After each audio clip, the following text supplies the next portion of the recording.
All right, so let's take a look at a couple more of these features down here. So we've already looked at shying and hiding layers, or hiding and shying layers, I should say, but you can also lock layers. So for instance, if we know that we don't want to move around the prairie or the stalk, we can lock those two layers and just hold them in place. Next, we're going to go ahead and adjust this number of rotations so that it's rotating a little bit faster than it is right now. So I'm going to set this quality back to half. We'll set it to half. And then I'm going to use these two arrows next to this keyframe to jump to that last keyframe. I'm not seeing anything, but that's okay. And I'm going to set this to 2. So now it should be going twice as fast if I play it. The first time it plays through, sometimes it plays a little slower because it has to render, but now it's playing twice as fast. Let's try to maybe actually make that even faster. So again, I'll jump to that second keyframe and I'll type in 3 and then play this. And that looks pretty good. Now, the reason you see the orange dots is because I have that blades layer selected. If I just click anywhere in this gray area off of it, then I can see it without that bounding box.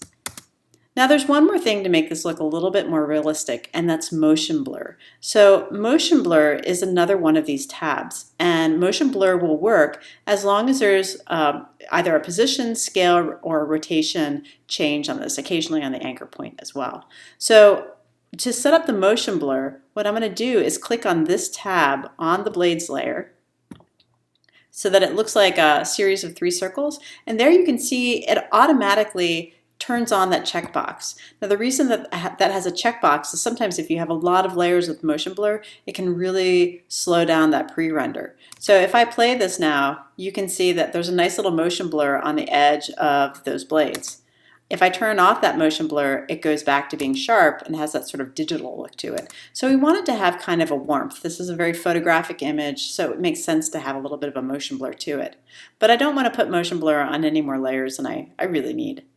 All right, now let's start to think about position changes. So I'm going to select the clouds layer, and I'm actually going to zoom out to about 25% so that I can see the whole thing. And I'm going to change the color of clouds to maybe orange also, just to make it a little easier to see. And I'm going to unshy it because I'm going to work on it. And I'll go ahead and shy those other layers. All right, so right now I have animation on the blades, and I have the clouds. I'm actually going to go ahead and shy the blades too, so I'll click on that, and now I'm just working on the clouds. So with the clouds, if I grab my selection tool, which is this arrow, and most of the time you're just working with the selection tool, by the way, so if you ever see something that looks strange and you're not quite sure what to do, just go ahead and grab that arrow. I can click and drag this image around to kind of see how it should look. And so I have to sort of decide what direction do I want these clouds to be moving. Probably, I'm going to guess from left to right. So I'm going to go ahead and set this image kind of, that actually looks pretty good right there. So I'm going to go ahead and actually move this up maybe a little bit more because I don't want the clouds overlapping with the grain, so that it's just starting right past that edge. And now I'm going to go ahead and make a keyframe for position. So if I just wanted to work on position, I could hit P. But in this case, I'm just going to go ahead and twirl down all the transform properties so you can see it. So again, I'll make sure my playhead is at the very, very beginning, and I'll click on the stopwatch for position. Now I'll go ahead and move my playhead to the very end, and then I can do one of two things. So these two numbers correspond with horizontal and vertical. So I don't want to move it along the vertical track. I just want to move it along the horizontal track. So if I click and drag, it'll slowly move that along the horizontal track. One thing I want you to notice is that you'll start to see this line with a little dot next to it. We're going to start working a lot more with that in another exercise, but this is showing us the path of motion. Now the other thing I can do is I can just click and drag it, and if I hold down the Shift key, no matter what I do with my arrow, it's going to kind of jump, like it's going to try to keep it along a perfectly horizontal or perfectly vertical track. So I'm holding down the Shift key while I move this to keep it perfectly horizontal, and then I'll let go of my mouse, and then I'll let go of the Shift key. And now it's perfectly flat, moving along that horizontal bound, and it's going to slowly move across that plane. Actually, it's probably going to be kind of fast. So let's go ahead and play this and see how it looks. That's pretty fast clouds. That's okay. So if I want to slow that down, how can I do that? Well, there's a couple different ways I can slow things down. If I had a longer animation, all I have to do is move these keyframes further apart and it'll slow it down. The other thing I can do though is I can simply not move it as far. So maybe if I click and drag this so it's already sort of starting right there, and then I jump to the next arrow and click and drag that first property so that it doesn't go quite as far. Now if I play it, it's just a little bit slower because it's simply not moving as far, but the duration is the same. So one of the things that's a little tricky about animation is thinking about the position and distance between two keyframes relative to how much it's moving and how that affects whether it's fast or slow. So there we have our next bit of animation is that position change. All right, so now let's go ahead and start animating the words fluffy clouds. So I'm going to twirl back on this, and actually I'm going to unshy all those layers.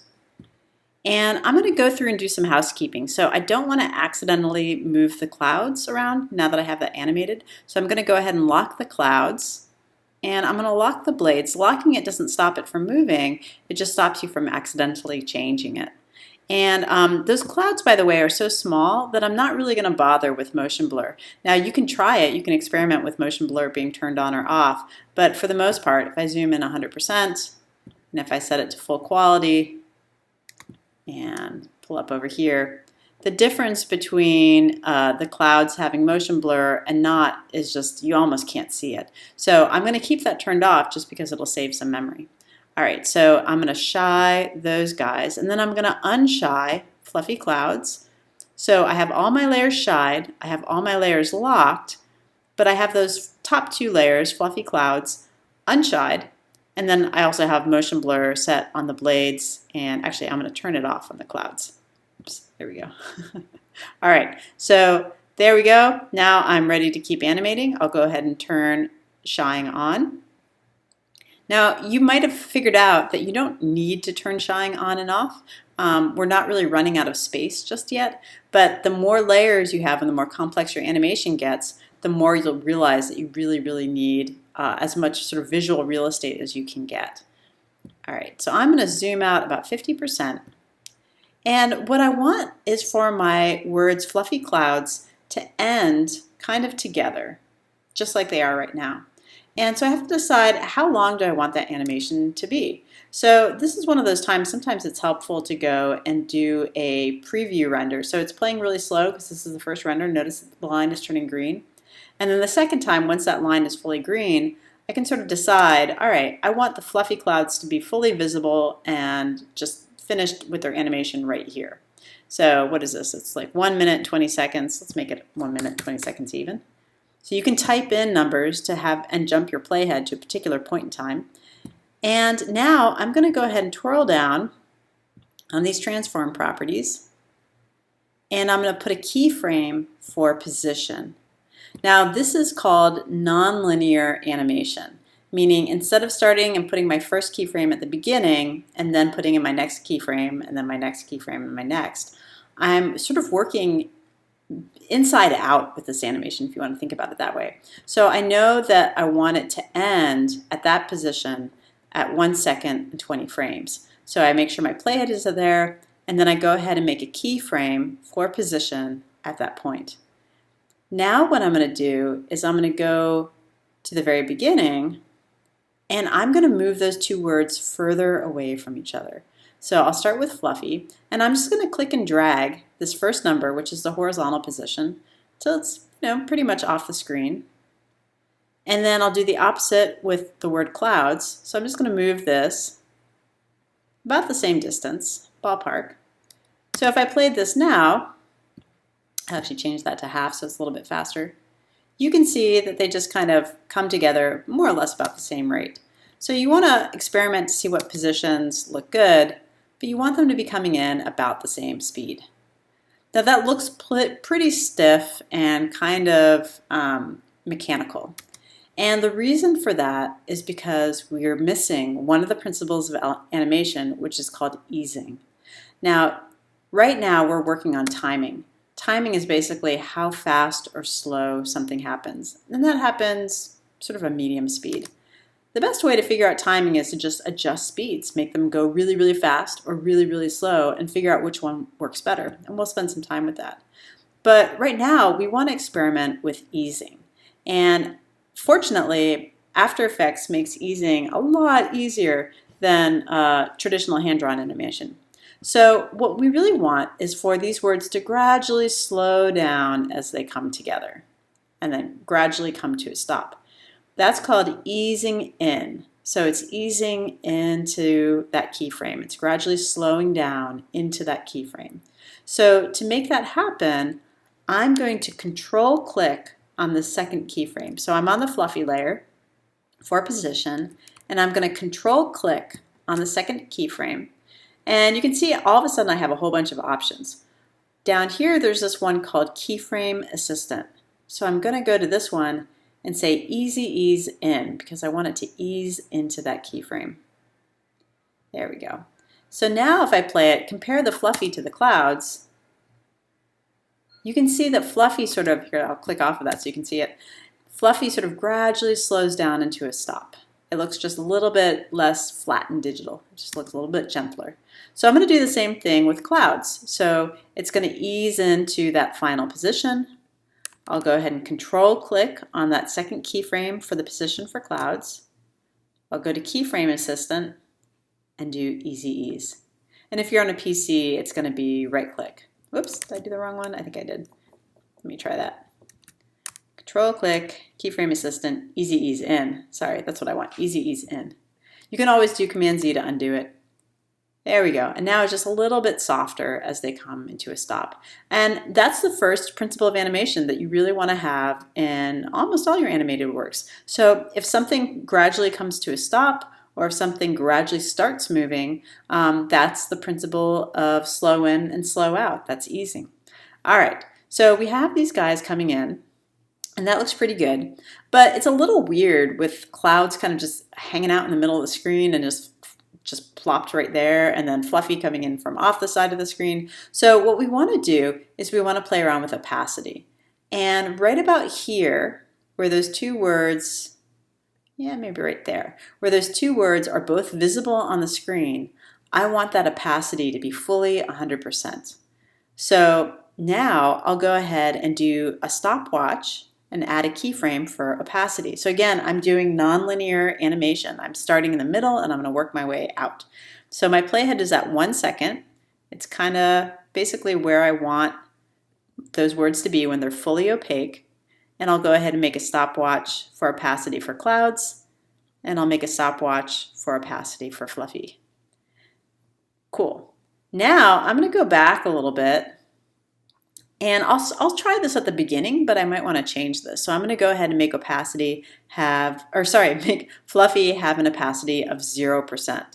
So it's not visible at all. It's completely invisible. And now if I play it, you can see fluffy starts to fade into existence, if I click off of it, as it's coming in. That looks a little weird, but we'll start with that. And then I'll do the same thing to clouds. So I'm going to go ahead and pull that down to 0, or I could just type in 0. And again, I make sure that my playhead is at the very beginning, because wherever my playhead is, that's where it's going to make that new keyframe. And I can play that. Now, that looks a little weird to me with it fading in and coming in from off screen. So maybe I'll move my playhead around to figure out where do I want that fade to really start. Maybe I want the fade to kind of begin right here. It's going to be a lot faster. Well, what do? It's really easy. You can actually click and drag these keyframes and just move them around to change when they happen. So now these two keyframes are closer together, which means that this animation is going to be a lot faster. If I move them really far apart, that animation would be a lot slower. So now if I play it, the position change happens, but then that fade happens a little bit later. So you don't always have to know exactly how you want things to look from the get-go, but this is a pretty good start. All right, so there they are. They're fading in. Now the last thing I wanted to look at with these are the layer styles. So if you remember in Photoshop, I'm going to twirl up on the transform properties for a minute. In Photoshop, both these words had layer styles. And right now, the blending option is pretty neutral, but it has this outer glow on it. And you can see with outer glow, I have all these different options, and it's set to darken, it's a shade of blue, and it's just to help it pop against that background a little bit more. But one thing I just want you to notice is all these stopwatches. So the really, really great thing about After Effects is that if a property has a stopwatch, you can animate it. So you can animate just about anything. So we're not going to get into that in just this exercise, but just know if you use a layer style or any kind of like an outer glow or a stroke or an emboss, you can animate all different kinds of aspects of those properties. So it's a pretty powerful tool that way. What we are going to do though is we're going to get involved with effects. Now you'll notice when I twirled up on the transform properties, there's those keyframes. We can see where they are. But when I twirl up, they turn into circles. That's just telling me where those keyframes are. So I can't really do anything with them. I can't grab them or move them around. I'd have to twirl down, and then once I see the triangles, I can. But this is really handy because over time, the more you get used to After Effects, the more you'll be able to see kind of where your different actions are and where they're happening. So I'm going to go ahead and select Fluffy Clouds, or Fluffy, and we're going to add an effect now. We're going to add Gaussian blur. So go to the Effect menu at the top, then go down to Blur and Sharpen, and then go down to Gaussian blur. All right, so Gaussian blur appears in two places. One are these effect controls, and the other is down here in the timeline. I will keep working down here in the timeline since we're getting used to it, but over time you might find that you get confident enough that you just want to start animating things directly in this effect controls. So give yourself time, you'll get there. But so here's my word fluffy, and basically when it comes to a stop, if I go to the position transform or the position keyframe, I can use these arrows to jump around to it.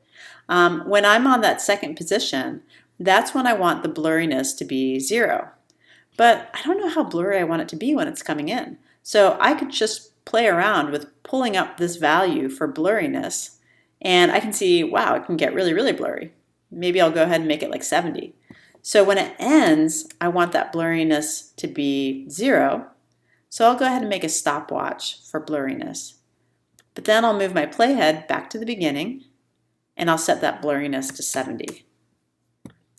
So now if I play it, you can see not only is it fading in, but sort of a little bit like a cloud, it's just softer and fluffier. So this is just another way of doing that. And I could like play around with easing on the blurriness and all that kind of stuff, but it's not going to really make a huge difference with this one. Let's go ahead and add that blurry effect to the other one, and I'm going to show you a cool trick to do that even faster.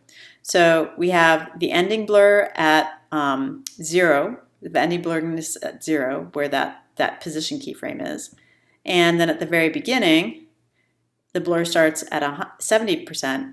But what if I wanted exactly that same effect at exactly the same time on clouds? Well, I don't need to go through that whole process of adding it all over again. I can select where it says Gaussian blur, so you click on the word that says Gaussian blur, and as long as I make sure my playhead is at the very beginning, I can hit Command C to copy it, so Command C on a Mac, and then I can go down to clouds, and I just select that whole layer. I don't move my playhead around, and then do Command V to paste it. And now I can see that that blurriness is already there, and it's down there in the effects. Okay, so how does this work? It's just like copying and pasting text or anything else. You can copy and paste effects. You can copy and paste transform properties. So I could copy and paste positions, opacity, all kinds of things. And this is a great way of speeding up your workflow. The important thing is that when you paste it, it will always paste wherever your playhead is. So just to give you an example, if I twirl these guys up, I'm going to unshine my layers and go to, I'm going to unlock stock, let's say. I twirl down on that. If I move my playhead like right here in the middle and I hit Command V to paste that blur effect, it's going to paste it onto the stock. But notice that it started that paste wherever that first keyframe is, which is wherever my playhead is. So if my playhead is in the middle of it, it's going to copy and paste those keyframes wherever the playhead is. Now, I don't want to blur on the stock, so I'm going to hit Command Z to undo it. And there's this nice fluffy clouds animation. So we're almost done. We just have one more thing we want to do.